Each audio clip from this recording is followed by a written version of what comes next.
Welcome to Around the Bases, the pop culture and sports podcast with your host, Charlie Seymour. And I'm Tim Sturberg. Hit it, Nick.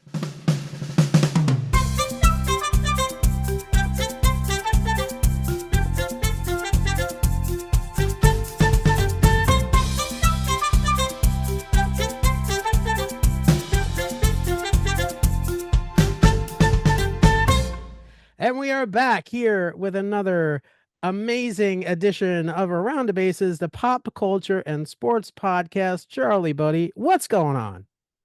Oh, not too much. How you doing? We're still talking about the Mets in October. That's the theme of this episode. And well, we're going to talk about other things too, but I just want to put that out there first. I am a little disappointed, but really, if you think about everything in perspective, I have a lot to be excited about. In case Absolutely. in case for our listeners and viewers, as of this recording on Thursday evening, Friday morning, the Mets are down 3-1 to the Dodgers. We knew the Dodgers were going to be a tough team. I don't care what happened. I've told you this before the series started. I don't care what happens. I'm freaking proud of this team. Playing with house money. 100%. And, part of me was like, oh, I was hopeful.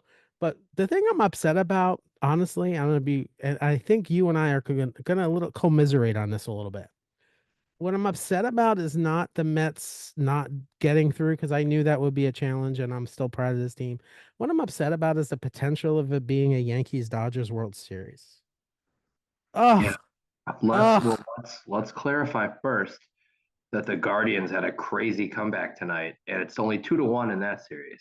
Yeah, I mean, I honestly, the trend doesn't look good for the Guardians either. But yeah, yeah. The Mets. Game 2, the Mets had a great game. Yankees were 1 out away from 3-0. Let's see what effect that has on them tomorrow. We'll see. I mean, hopefully the Guardians can pull it through. I am absolutely rooting for Cleveland to take the Yankees. Like I've told you privately, if it's a Mets-Yankees, Mets, I wish. See, it's 40 and slip. If it's a Yankees-Dodgers World Series, my TV is off. I'm done for the season. Not interested at all. My least. Well, Houston is up there too, but two of my least favorite teams in baseball. I mean, and the Cardinals and the Braves and the Phillies. Okay, so we have a bunch. But at the moment, I mean, listen, the Dodger fans are passionate. I don't think they're pretty obnoxious. I don't think they're as obnoxious as Yankee fans. The Dodgers broke my father's heart. So ever since, I am not in love with them. Yeah, we wear Dodger blue and we wear the San Francisco colors, but that's the end of that. So yeah, whatever.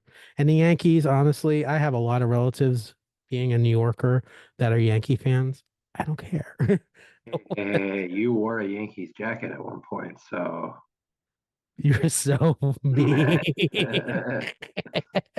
Yeah, that's factual. I'll clarify for the listeners. He was probably what, 8? I was 8 years old, but that's funny that you brought that up. It was low-hanging fruit. I couldn't resist. Oh my God. Yes, I was 8 years old. But yeah, listen, I mean, probably by the next recording, we're gonna give the Mets a swan song. Probably. I know it's not over yet, but come on. I mean, it's not good, but it's okay. 2016. I understand that. Trust me, I know. You gotta.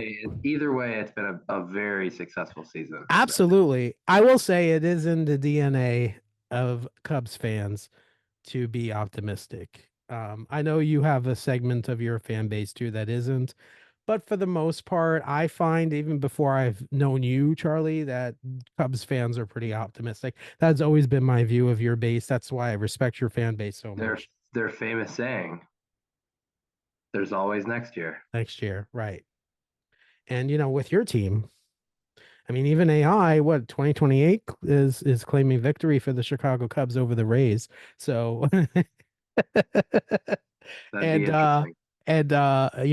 Mets are in 2 World Series, I think, between now and 10 years, and neither one of them they win. So they Hey, two more making it. Hey, that's two more. Eh, You never know. eh. You just got to get there. Never know. So yeah, now our attention will turn to once this whole whatever's gonna happen happens to re-signing Pete Alonso, which honestly, frankly, I think this postseason pretty much sealed the deal. I think I would be surprised if Pete Alonso does not sign a long-term contract with the Mets. I think Cohen's like, we're not letting this guy go. That's my feeling. Um, Yeah, I think he definitely, at least at the minimum, increased the floor percentage by at least like half. A few weeks dude, ago, Mets fans were probably thinking it was 0 to 10%, and I mean, there's no way. Now it's it's it's got to be like 80%. It's October 18th and we're still talking about live baseball for my team. Like Yep. that's great. Usually at this time you and I will be talking about, well, not usually because we've never had an episode in October. There's a brand new podcast that started in January, but we would probably be talking about the trade issues and what's kind of coming up with that. So the fact that we're even talking about this is pretty cool. Yep, So that's a win. absolutely. So speaking of yeah, I'm trying to segue. Speaking of Speaking of wins, wins, Survivor. Um, how was that final? Do we want to build up or we just want to go right for the jugular? any order you want, I'm all ears. What? What was her reaction? What was Annika? It was Annika? Is that her? Nah, Nah, nah. nah. She turns and she gives like the evil death stare, and it's just like what? The consensus out there seems to be that there people are surprised more people don't have a reaction like that. Like that's how you should Yeah. do a massive blindside at tribal. And honestly, credit to her. That means her heart was really in the game and doing whatever she was doing, whether it was good or bad. Yeah. But There are some the people who I should say the Survivor fans out there, from what I've been seeing in the social, are very split on whether they're very pro Sierra made a horrible move or pro Sierra made a great move.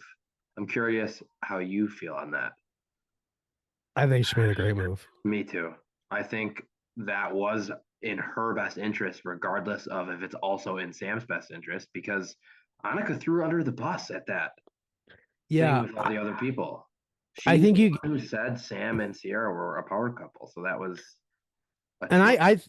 I think Sam's loyalty for her, Sierra, is strong, and I think Sam is a strong player to kind of latch onto.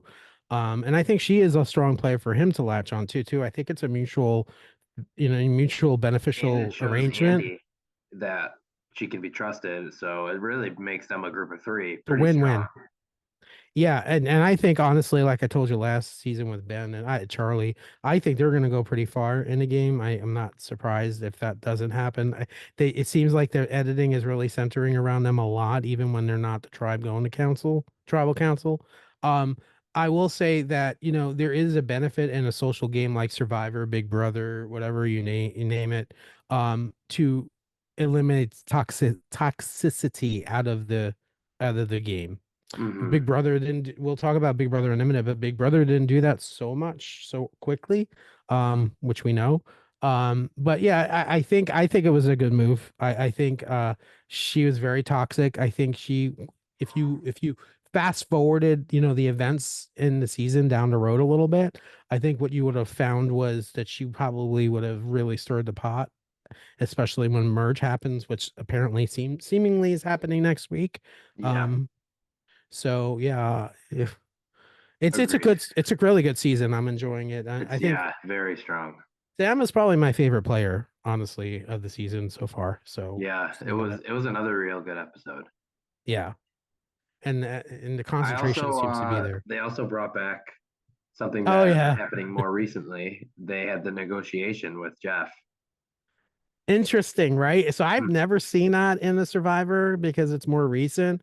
But you want to explain what happened?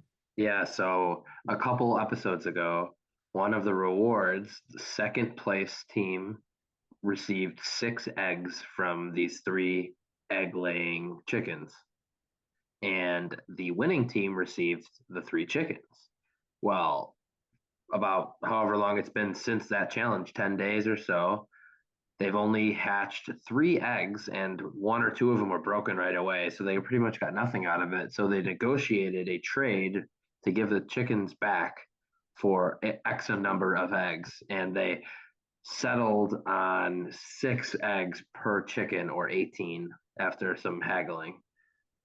And those chickens were think that the chickens were thinking they're lucky stars because basically the chickens, and to explain to her, if you haven't seen the episode, were in this really, really tiny cage. And yeah, they're not going to lay eggs in a really tiny cage. So it was a little inhumane, in my opinion, to have And them like that. it's also always a moral dilemma whether the tribe decides to just kill the chicken for the food. And luckily for the chickens, like you said, jumping on the luckily for the chickens, the tribe was not in consensus. And Sam put it well. And I think that's why, like you said, he's a strong player. He knows how to word things. And he said, I thought he did a great job in that explanation where he said, if one person's uncomfortable, then we're all uncomfortable. So that was very Social smart, play. very smart. You know, I personally, if I was in that situation, I couldn't kill the chicken. I know we eat I'm with chicken you all on the that. time. I can't knowingly, consciously know that what I'm eating was alive and not killed. Even though I know how hypocritical and ridiculous it is, and we eat chicken, but you don't know Right. the chicken. And chickens are actually, from my understanding, and I don't know about you, my understanding is they're pretty smart animals Mm-hmm. considering. So yeah, no, I'm good. I'd rather just find worms and eat those instead of kill the chicken. But yeah. So yeah, Survivor should be merging next week. That should be an interesting And then episode. one other thing, there was a twist that has not been done before in Oh Survivor, yes, please which we explain. definitely have to talk about. The episode opened up, and they teased it in the preview from last week, but they did a good job, like kind of tricking you in the preview where you thought, okay, is it going to be the merge? And it actually wasn't. What they did was, with the 3 tribes, they broke the 3 tribes into 2 random tribes simply for a social competition where the winner got a social hour where they would get a barbecue essentially and a meet and One greet, hot dog, 1 hot dog or vegan dog for Kyle, right? where they'd get to meet and greet and talk with their people on other tribes who were in there. So I mean, that was a big opportunity. Huge, huge. And you talk about the extent of a social game in Survivor. And so to be able to have that social hour where you're literally talking to players you haven't really communicated with throughout the game, especially when you're a week they didn't know this. You're the week before merge or in the game timing, like 2 days before merge, right? Because it's like every 2 days is that's pretty significant. I think it's a pretty significant reward. And I think the way they set it up, we're gonna see the payoff in the coming episodes, I think, of having that. Now, Yeah. mind you, with that type of reward comes some issues. And one of the issues that occurred was the blabbing of what's going on at certain tribal issues and whatnot. And I don't know about you. I don't think it's a smart play. I have mixed feelings about this.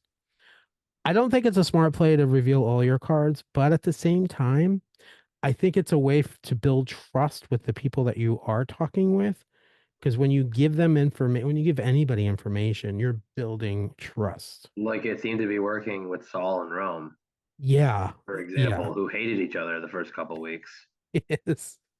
Saul even mentioned that about building trust, right? I mean, I think Yep. he made that comment, but it's And true. he made the comment that I loved where he said, and it shows how little I know of what's going on. Because Yeah. he said he's I just regurgitating info. I had a feeling you were cracking up when when he said that. Yeah. Oh man, yeah, but this I found it very interesting. I was watching Rob has a podcast, did a event from New York, I guess, yesterday or today. And he asked one of the ex-Survivor players, what'd you think? And she's like, meh. And I'm like, to the viewer, maybe not such an exciting twist, but as a player, very beneficial, if that makes sense. Yep. It's certainly It was interesting to see them work with new people and stuff. yeah, I mean, it's certainly not as dramatic as the Applebee's. exchange last season, but we still have a lot of season left for Exactly. this. It's so So early. Season's yeah, young. so he's very young. We're only in October, so But you know what um season's not young is Big Brother. you did it right. That's good. I like that. That's good. Yes. Um I will can I just really quickly You summarize go it? ahead. You lead off. I think I would give the Bonehead of the Year award to Mackenzie. I mean, come on. If Mackenzie, so It let's only play cost her out what six hundred and happened. seventy-five thousand. That's all. So if Mackenzie had voted Chelsie out and left, so Mackenzie wins the final HOH and decides that she's going to be loyal. I could be loyal outside the game, but if we're playing for $750,000, I love you, but my family needs that money. I'm gonna maybe do some things. I mean, I'm playing a Big Brother, so it is what it is. So she wins the final head of household, and she decides that she's going to be loyal to Chelsie, because Chelsie would absolutely do that for her. No, she would She not. decides to hand the check to Chelsie. Absolutely, and she gets rid of Cam. Here's the thing. I didn't want Cam to get second place. He didn't do anything. But if I am Mackenzie, hello, is she that well off that she doesn't need $675,000? I got that sense a little bit. I don't know. She's Um, young and didn't understand. 22 years old. Yeah. I think when you're 22 years old, and I'll give it to that because you're new at adulting, right? And you're trying to formulate your life and who you have around you and your friend circle. And honestly, the friends you make in that age range of your early 20s are friends you pretty much have for life. I mean, some people like you make friends way before that and have friends for life, but a lot of people in the college, studies go, college friends are like your lifetime friends. So Mackenzie's about a college age, college graduate age. And I kind of understand. I don't understand, and I understand. I understand from the perspective of a 22-year-old woman why she did what she did. Um, I from a game perspective, absolutely not. Um, in a game like Big Brother, sometimes you have to make really tough decisions. And this goes back to, Cody keeping Derek in Big Brother 16, 17. And Derek ends up winning the game. If Cody had gotten rid of Derek, Cody would have won the game. But, I mean, and Cody learned real quick. If you remember, fast forward to All Stars, he ends up winning. So, I mean, he had the ability.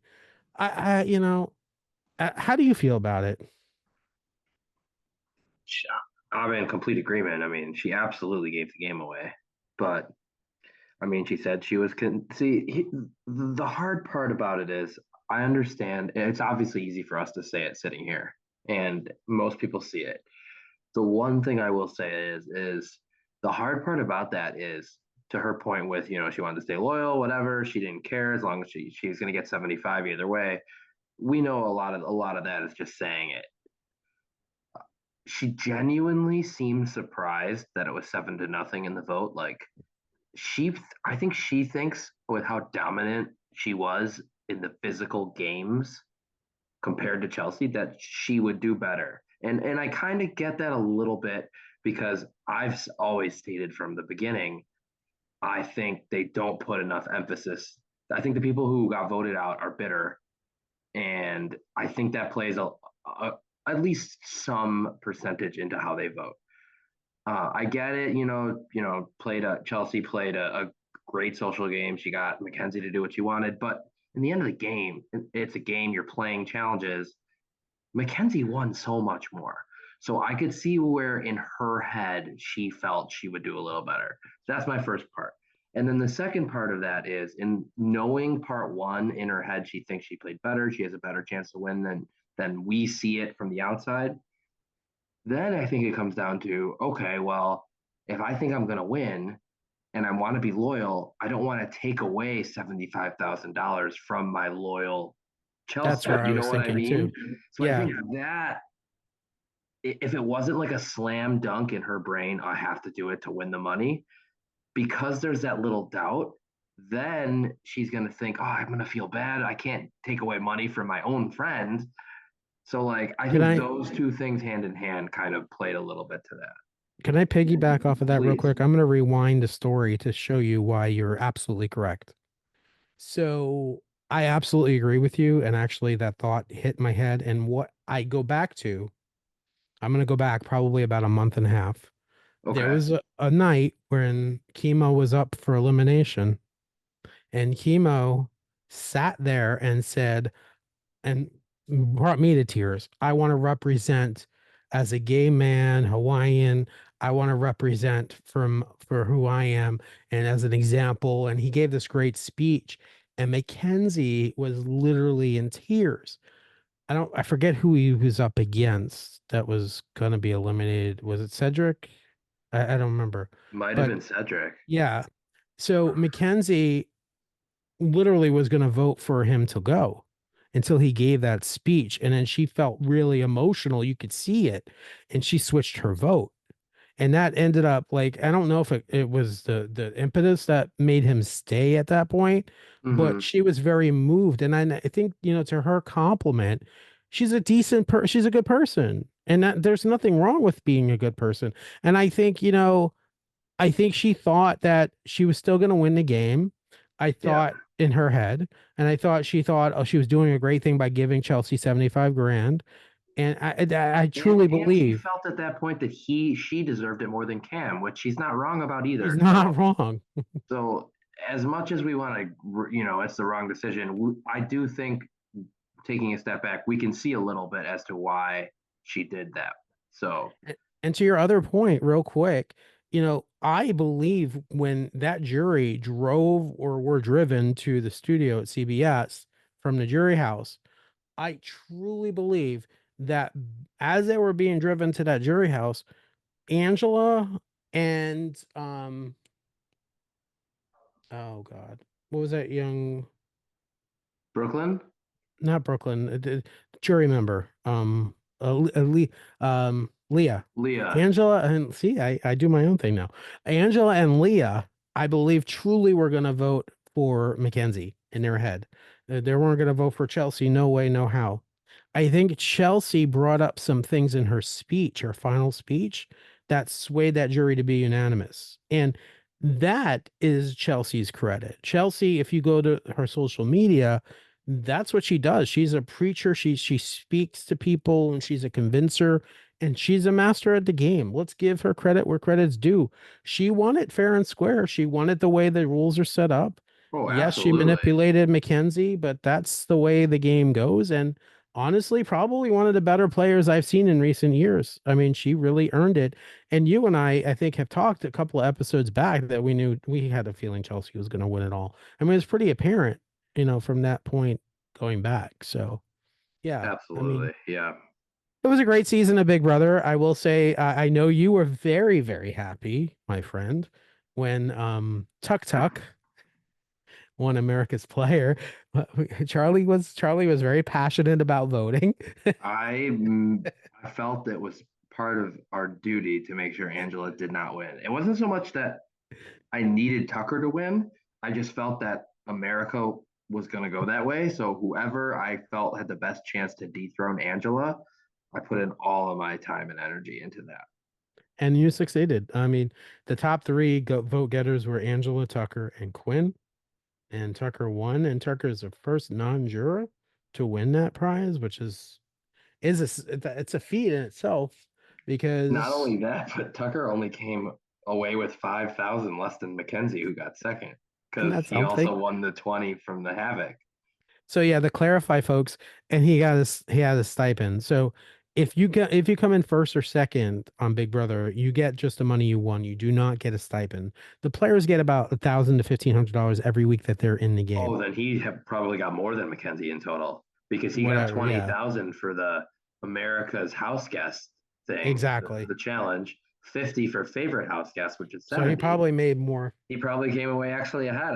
I didn't realize that first and second place didn't get the stipends. I didn't realize Nope. that. Really? Yeah. Yep. So yeah. Wonder if they'll make an exception for Mackenzie in this season because could they really pay someone else more than second place? Although don't feel too bad for Mackenzie. She has a nice trip to, I forget where she won a trip to. Hawaii. Oh, that's right. In one of the rounds. That's right. Yeah. So So she's got yeah. that too. I don't feel Did bad. someone else win 5,000 or something in one of those? Yeah. T-Core. T-Core, right. Okay. If someone was gonna say, "Hey Tim, here's 75 grand." Okay. Your perspective, right? I mean, yeah, it's Yeah. not that, and That's we can basically what Cam's strategy was, right? listen Cam was exactly. make it to the end. I'm so bad you could give me second, and then he'll take that. When I was on Who Wants to Be a Millionaire, I remember very clearly because I was friends with a lot of people that were on the show at the time.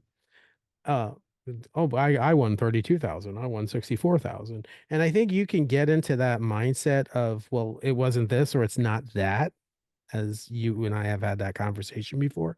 Um, but at the end of the day, it's still this and it's still huge. So 16,000, still 16,000. And it's, I think a perspective is important. I think maybe Mackenzie was a little upset after, in the interviews I've seen of her coming to the realization that she was played a little bit. But at the end of the day, for a young woman at 22 years old, $75,000 is a beautiful thing.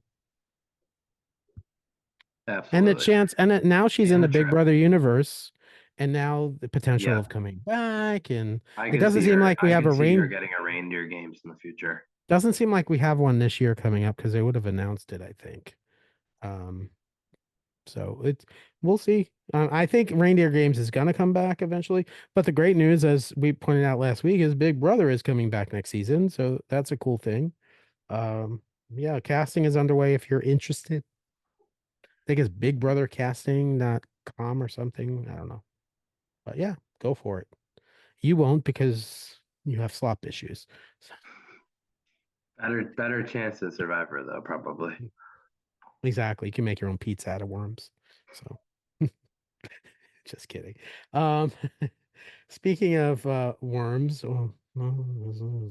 anonymous. Wormy. Just a bit It's outside. wormy. So I have to rely on my buddy Charlie here, folks, because um I've had this, and I want to get on a soapbox for a minute, and you know what I'm going to say. I've had this issue since the show started, and I love Anonymous, I that have a wild guess that I know what it's gonna be. they do the elimination at the beginning of the episode. And I've had my issue with this Anonymous, and I'm going to tell the USA Network now why it's a problem. Because my DVR, I have Hulu Live TV, missed the first 5 minutes of the show. I don't know why. Something with programming. What I don't know what's going on. So it starts with the elimination already happening. Come on. Like, what? Why are we doing So then, did this? you have to watch all the people one at a time to figure out who was missing? Oh, I was like, what happened? I'm like, oh, Dylan is gone. I was like, I had to like put two and two together that Didn't Dylan take was, long to notice. oh, did not. He's very dramatic. Um, yeah. So what did you think of so Chris, I put two and two together. Chris was the anonymous and Correct. eliminated Dylan. What did you think of that? Probably the right move for him because Dylan was he knew Dylan knew, or I should say Christopher knew that Dylan was coming after him. Probably the right move.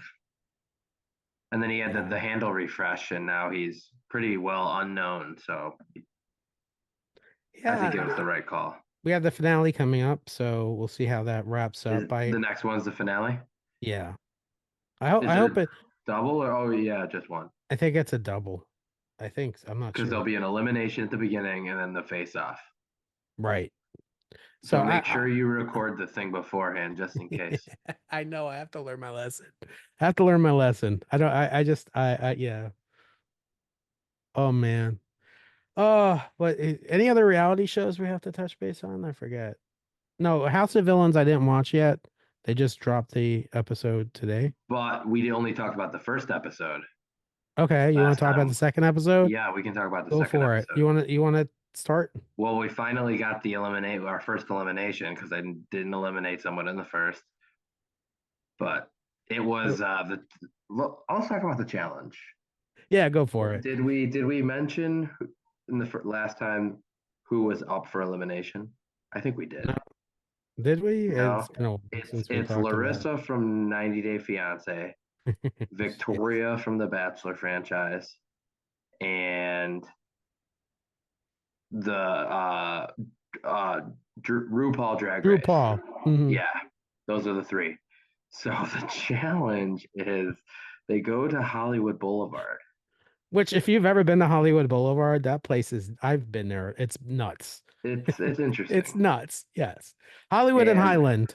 their task is in any way possible get signatures on a petition. And whoever gets the most in 1 hour out of the three of them pulls themselves off, and then the vote will be between the two. Now, Who do you think, audience, out of those three, who do you think is the most recognizable on Hollywood Boulevard? Brett, that pretty obvious. Yeah, RuPaul drag race. Yeah. Now, that also was a negative because they all kept interrupting and asking for pictures, Selfies. which was Yeah. slowing it down, which made it a very, very close battle between Victoria and Larissa was nowhere to be found, which was my favorite part of the episode was the justice in that because she was, if you hadn't watched, she was pretending that she was getting signatures for cancer. So Not bad. Like the look. worst. Like it's We even we below a already level knew of she was the villain. worst, and that was pretty much a perfect Folks, example. you never do that. You don't use illness like that. That you don't manipulate people like that. That's and these are people that are not even like these are just regular people on the street. Like, what are you doing? Yeah, and a couple people caught on to it, Yeah. which It's was like, oh, interesting. this is for cancer. This is for blah blah blah. But But yeah. I'll say that karma comes around in the end as a couple people were more adamant than others about wanting her out. And after it is down to just her and Victoria, they get into a. We can also talk about their screaming fight, talking Oh about yes. the Raiders. She was trash talking the Raiders, and for some reason, Larissa is apparently a diehard Raiders fan. Which is weird. Very weird. I mean, I think she lived in Vegas for like a year, so she like treats him like that whole thing But was weird. bro, the team has literally been in Vegas, what, 2 years? You're right, exactly. Oh God. So Larissa it is was, such a piece of work. I can't with her. She's one of the few that my mom had a visceral reaction to, and she's like, "Oh, I hate her. I don't like her. She's yeah. blah blah blah." Well, your I mom's not mean, wrong. she's not a nice human being, apparently, allegedly.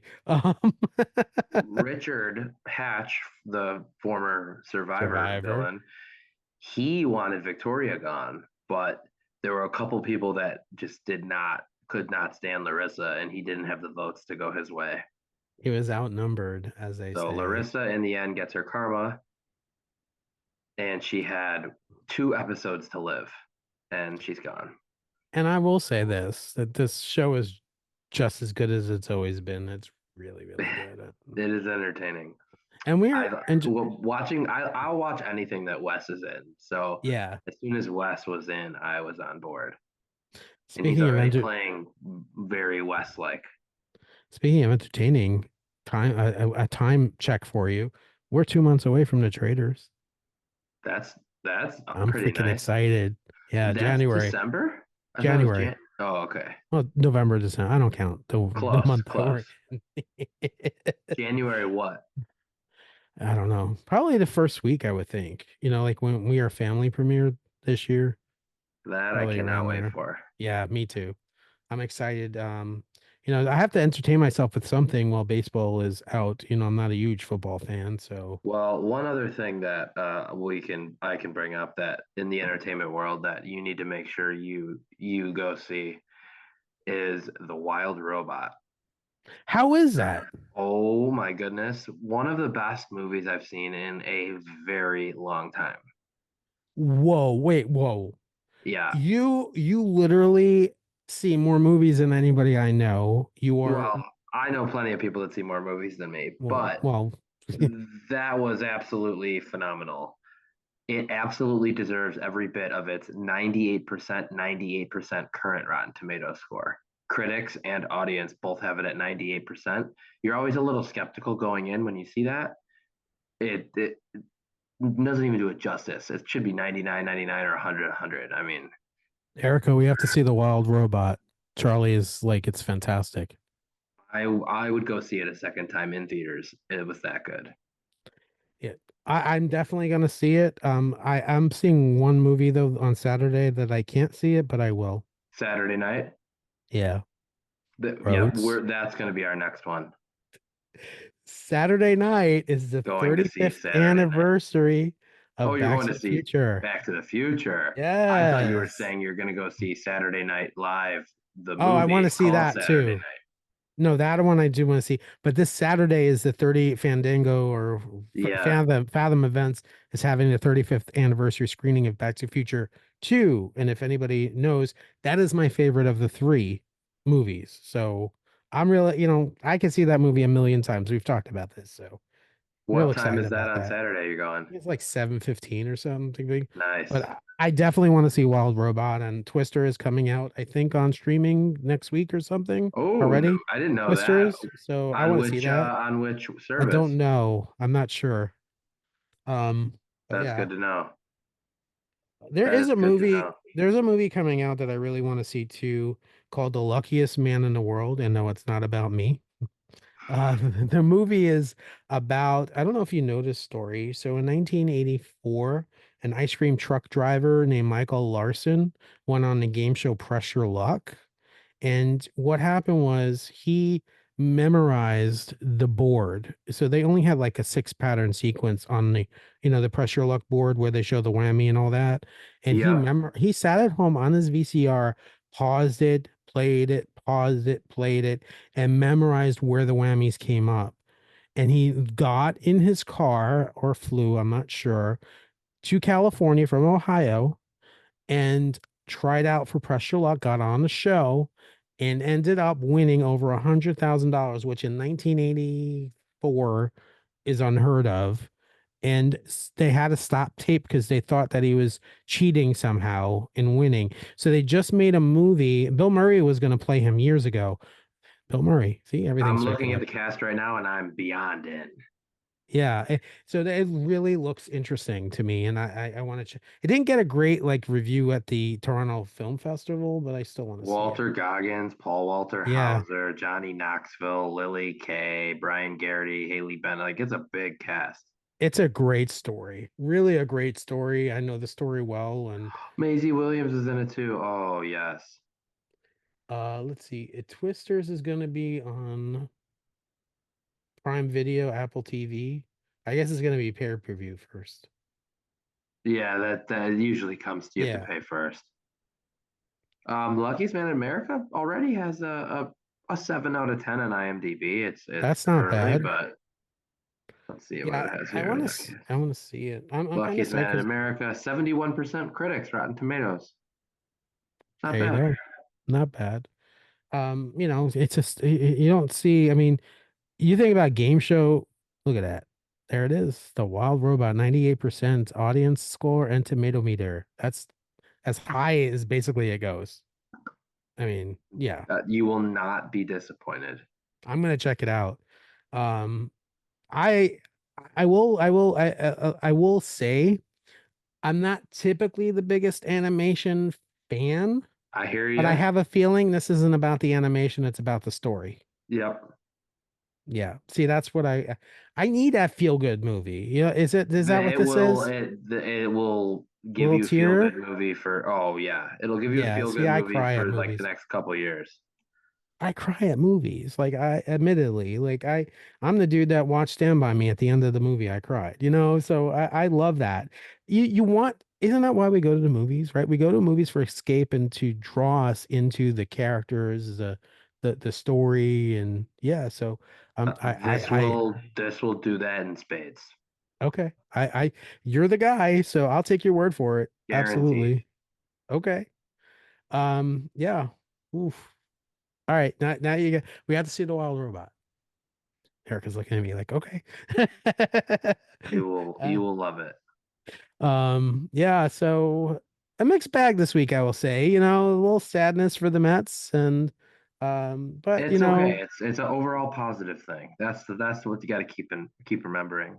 100%. And I think the Cubs are about to have a decent off season, so that'll be good for your team. And That's yeah, see, that's what you got to look forward to once the season ends. Off season, some of the best off part of the season's year. fun. Hot stove is where it's at. So we'll I have some we'll love have some fun. late November, early December, right before the trade deadline. It's my favorite time. I love that time. And when they're having the winter meetings, and you get the players going to the winter meetings, and although I'm scared a little bit this year with Pete Alonso probably going to the winter meetings, and we'll see. Hey, I mean, there's we have nothing to be Verlander scared a about couple of when years you ago. got Uncle Steve's pocketbook. Just Uncle remember that. Steve. You're right.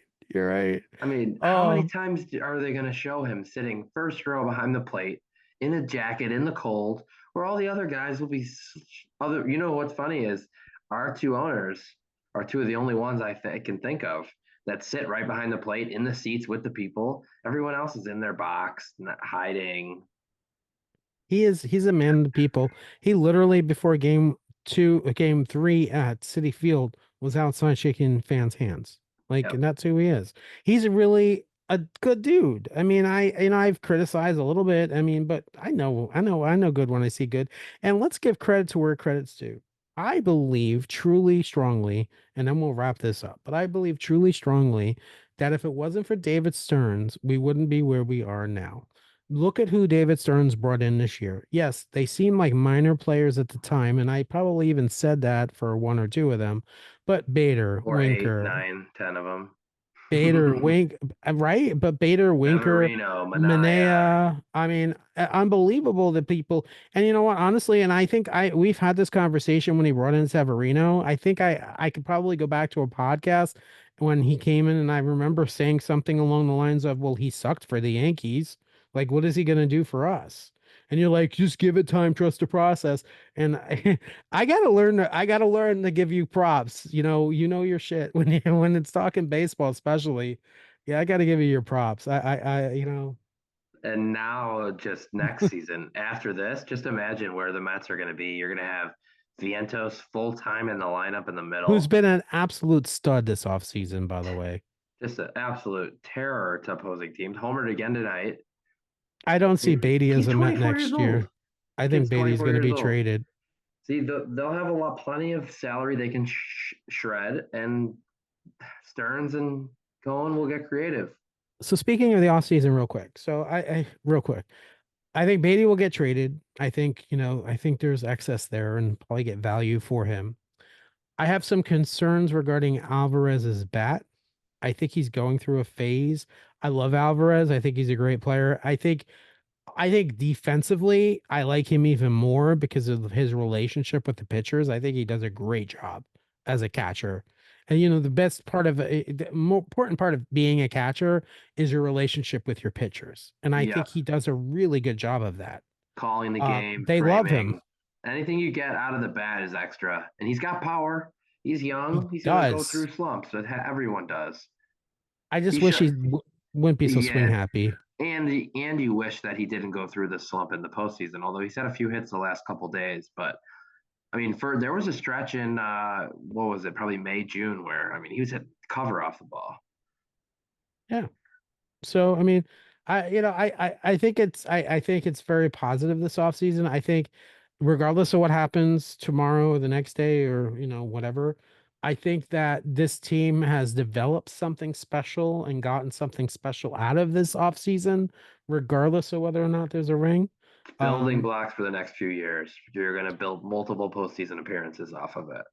Absolutely agree. Absolutely agree. Do we need another Yankee win? Hell no. So So hey, you never know. There's a lot of baseball to be played.